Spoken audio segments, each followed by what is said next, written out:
కోడిపుంజు వేలం కథ ఆసక్తికరంగా మారింది. 4 రోజులుగా కరీంనగర్ బస్టాండ్ రెండో డిపోలో బందీగా ఉన్న కోడిపుంజుని ఆర్టీసీ అధికారులు వేలం వేయనున్నారు.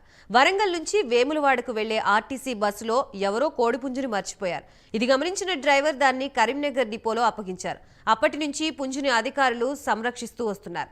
పుంజు కోసం ఎవరూ రాకపోవడంతో ఈ రోజు మధ్యాహ్నం 3 గంటలకి కోడిపుంజుని బహిరంగ వేలం వేస్తున్నట్లు ఆర్టీసీ అధికారులు తెలిపారు. నా దగ్గర ఉండే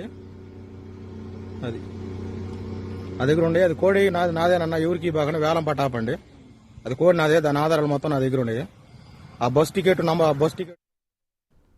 తాజాగా నెల్లూరు జిల్లా కావలికి చెందిన మహేష్ అనే వ్యక్తి స్పందించాడు. తాను సిరిసిల్ల జిల్లా రుద్రంగిలో మేస్త్రి పని చేస్తూ ఉంటానని మహేష్ వీడియో విడుదల చేశాడు. సొంతూరికి వస్తూ ఉండగా బస్సులో మరిచిపోయానని మహేష్ తెలిపాడు. తన కోడిని వేలం వేయొద్దని ఆర్టీసీ ఎండీ సజ్జనార్ని మహేష్ కోరాడు.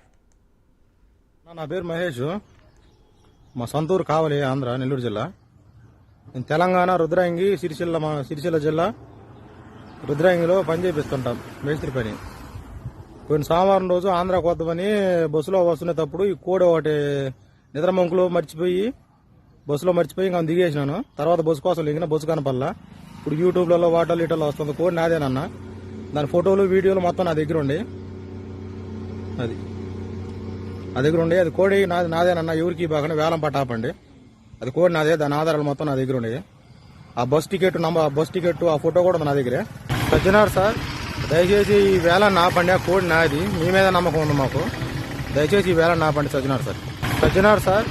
దయచేసి ఈ వేళ నాపండి, ఆ కోడి నాది, మీ మీద నమ్మకం ఉంది మాకు. దయచేసి ఈ వేళ నాపండి సజ్జనార్ సార్. అన్న, నా పేరు మహేష్.